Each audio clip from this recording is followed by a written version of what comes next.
नमस्कार दोस्तों, जय हिंद जय भारत। मैं हूं CL Saini, CDRK Saini BEd classes में आप सभी का हार्दिक स्वागत है, अभिनंदन है।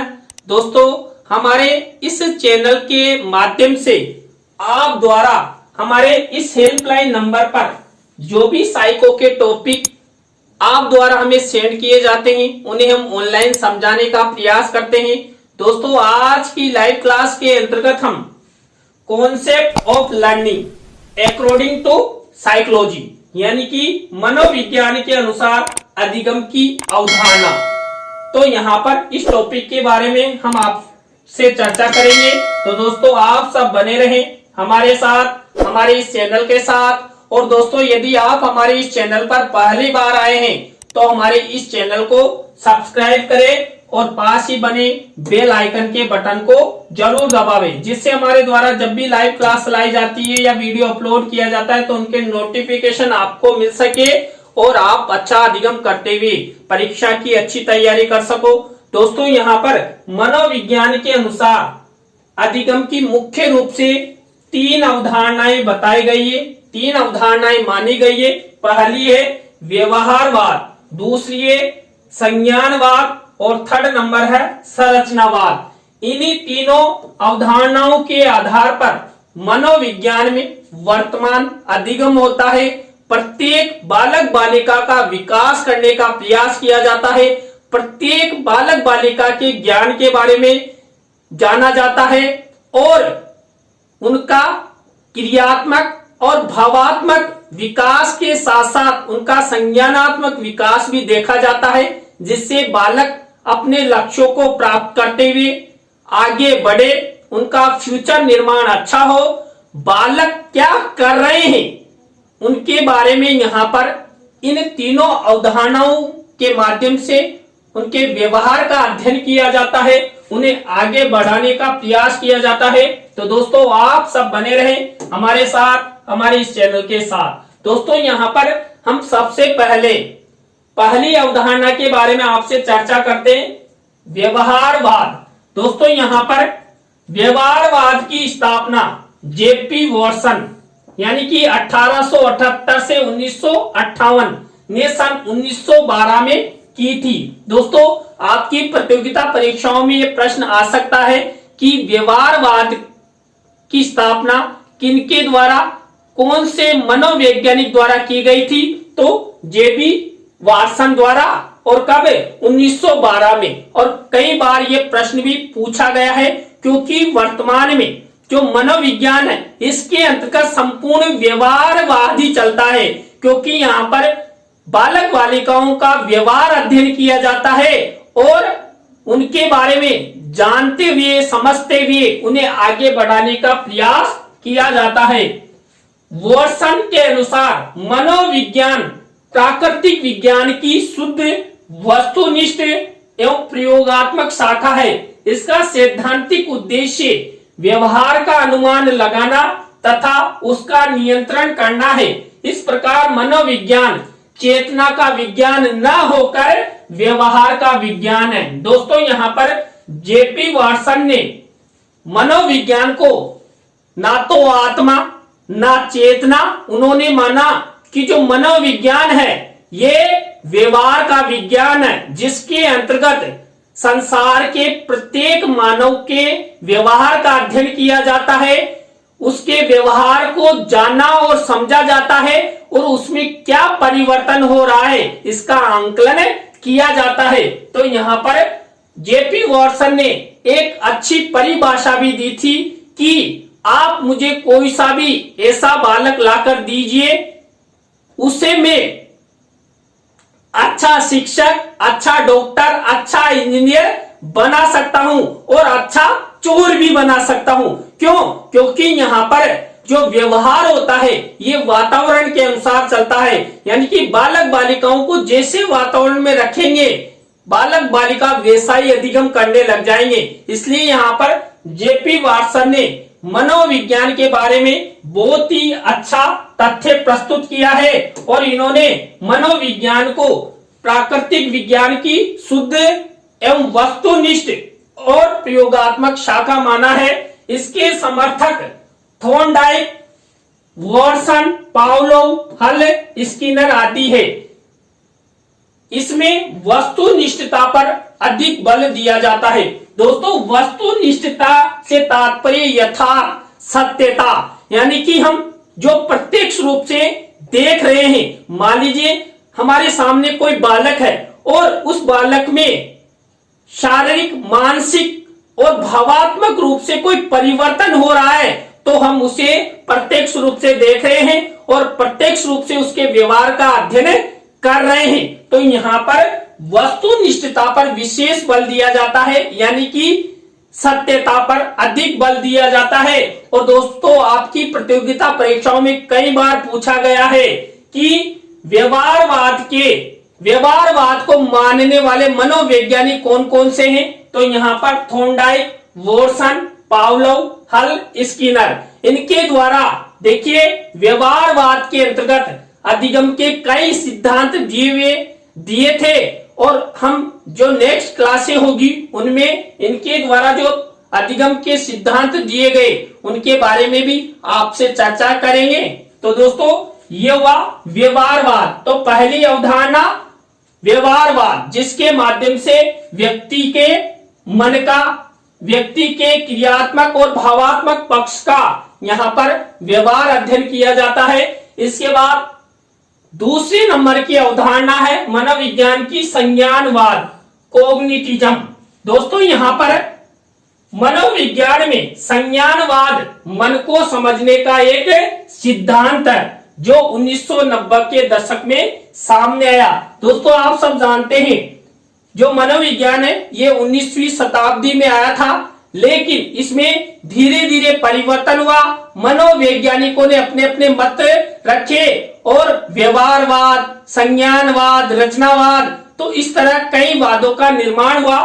इस आंदोलन का जन्म व्यवहारवाद के विरोध स्वरूप हुआ, क्योंकि संज्ञानवादियों का मानना था कि व्यवहारवाद संज्ञान की व्याख्या करने से बचता रहा है। देखिए, जो व्यवहारवाद है, यह व्यवहारवाद क्या करता है? व्यवहारवाद व्यवहार का अध्ययन करता है, लेकिन संज्ञान के बारे में बताता नहीं है कि बालकों में संज्ञान अर्थात समझ, जानने की प्रवृत्ति कैसे जन्म लेती है। तो इसी के कारण यहाँ पर संज्ञानवाद का जन्म हुआ। संज्ञानात्मक मनोविज्ञान सूचना का प्रसंस्करण करने वाला मनोविज्ञान है और कुछ अंश तक पहले की उन परंपराओं से व्युत्पन्न हुआ है जिसमें विचारों की तथा समस्याओं के हल करने की प्रक्रिया की जांच पड़ताल की जाती थी। दोस्तों, यहाँ पर संज्ञानवाद के अंतर्गत बालकों के संज्ञान का अध्ययन किया जाता है। बालक किस तरह समझते हैं, किस तरह जानते हैं, इनका अध्ययन इस संज्ञानवाद के अंतर्गत संज्ञानवादी मनोवैज्ञानिक ये मानते हैं कि बालक संज्ञानवाद के द्वारा सीखते हैं और आगे बढ़ते हैं। दोस्तों, संज्ञानवादियों के अंतर्गत जॉन पियाजे का नाम सबसे प्रमुखता के साथ लिया जाता है। इसके बाद ब्रूनर है, इसके बाद वाइगोस्की है। इन्होंने संज्ञानवाद के कई सिद्धांतों का प्रतिपादन किया और कई उदाहरण हमारे सामने प्रस्तुत किए। इस अवधारणा के समर्थक Kohler, Koffka, Kurt Lewin, Max Wertheimer, Jean पियाजे आदि हैं। इसमें मानसिक योग्यताओं तथा क्षमताओं पर अधिक बल दिया जाता है।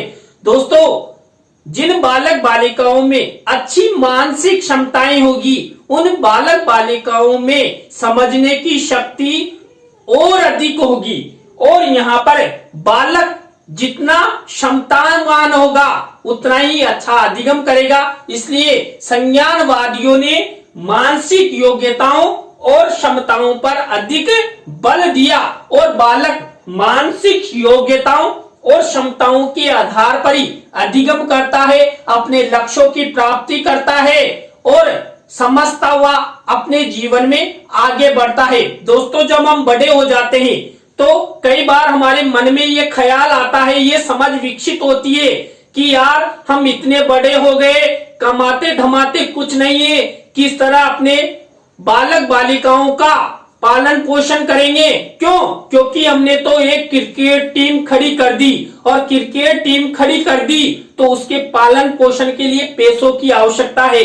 तो हमारी समझ, हमारी बुद्धि कार्य करती है, और मानसिक योग्यताओं के माध्यम से हम क्या करते हैं, किसी भी प्रकार का कोई व्यवसाय करने के लिए सक्रिय होते हैं, और हमें व्यवसाय की प्राप्ति होती है। और जो हमारी वो क्रिकेट टीम होती है, उस क्रिकेट टीम की व्यवस्थाएं करते हैं, किसी के कपड़े लाते हैं, किसी को कोई साबुन शराब कई प्रकार के घरेलू सामान लाए जाते हैं बच्चों के लिए।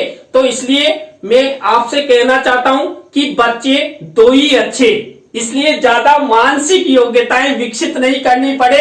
और वर्तमान में तो देखिए महंगाई का जमाना है, इसलिए एक ही हो तो खूब अच्छा है। इसलिए यहाँ पर जो संज्ञानवाद है, तो यहाँ पर संज्ञानवाद के अंतर्गत जो जीन पियाजे हैं, इन्होंने बालकों के संज्ञान का अध्ययन किया और संज्ञानात्मक अधिगम सिद्धांत प्रस्तुत किए। इसी तरह ब्रूनर ने, इसी तरह जो वाइगोस्की है, इन्होंने संज्ञानवाद के सिद्धांत दिए। दोस्तों इसी तरह मनोविज्ञान के अनुसार अधिगम की 3rd नंबर की अवधारणा है संरचनावाद। दोस्तों यहाँ पर संरचनावाद में क्या होता है, संरचनावादी तरीके को विभिन्न क्षेत्रों जैसे नृविज्ञान, समाजशास्त्र, मनोविज्ञान, साहित्यिक आलोचना और यहाँ तक कि वास्तुकला में भी लागू किया गया है। क्योंकि संरचनावाद प्रत्येक क्षेत्र में प्रत्येक बालक बालिका के लिए आवश्यक होता है। मानव विज्ञान की एक ऐसी पद्धति है जो संकेत विज्ञान यानी कि संकेतों की एक प्रणाली और सहजता से परस्पर संबंध भागों की एक पद्धति के अनुसार तथ्यों का विश्लेषण करने का प्रयास करती है। दोस्तों यहाँ पर संरचनावाद के अनुसार किसी भी क्षेत्र के बारे में ज्ञान उसकी संरचना के आधार पर की जाती है। मान लीजिए दोस्तों ये डिजिटल बोर्ड आपको दिखाई दे रहा है, अब इसकी संरचना की व्याख्या हम इसको देखकर कर सकते हैं कि ये आयताकार है, ये 75 इंच का है, और मेरे द्वारा आपको बार बार बताया जाता है कि 2.5 लाख रुपए का है। तो इस तरह हम में अधिगम होता है। तो हम हमारे सामने जो भी वस्तुएं होती है उसकी संरचना को देखकर यहाँ पर हम क्या करते हैं, उसके बारे में जानते हैं, समझते हैं और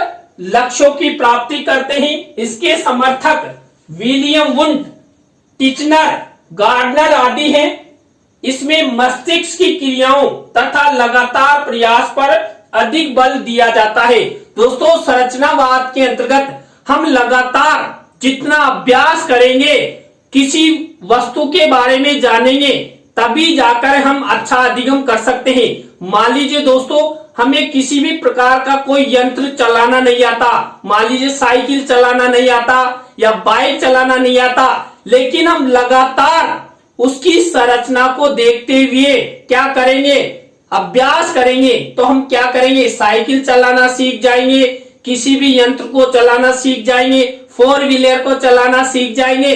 तो यहाँ पर संरचनावाद में संरचना के आधार पर अधिगम किया जाता है और इसी के द्वारा बालक अपने लक्ष्यों को प्राप्त करते हैं। तो दोस्तों आज की लाइव क्लास के अंतर्गत हमने आपको मनोविज्ञान के अनुसार अधिगम की अवधारणा, यहाँ पर दोस्तों 3 अवधारणाओं के बारे में हमने आपको बताया। यहाँ पर व्यवहारवाद, संज्ञानवाद और संरचनावाद, इन तीनों अवधारणाओं के आधार पर ही मनोविज्ञान वर्तमान में ज्ञान विकसित करता है और संसार के प्रत्येक मानव को आगे बढ़ाने का प्रयास करता है। तो दोस्तों आज की लाइव क्लास में बस इतना ही। न्यू लाइव क्लास के साथ हम आपसे फिर मिलेंगे। CDRK सैनी बीएड क्लासेज में CL सैनी के साथ। जय हिंद, जय भारत, राम राम सा।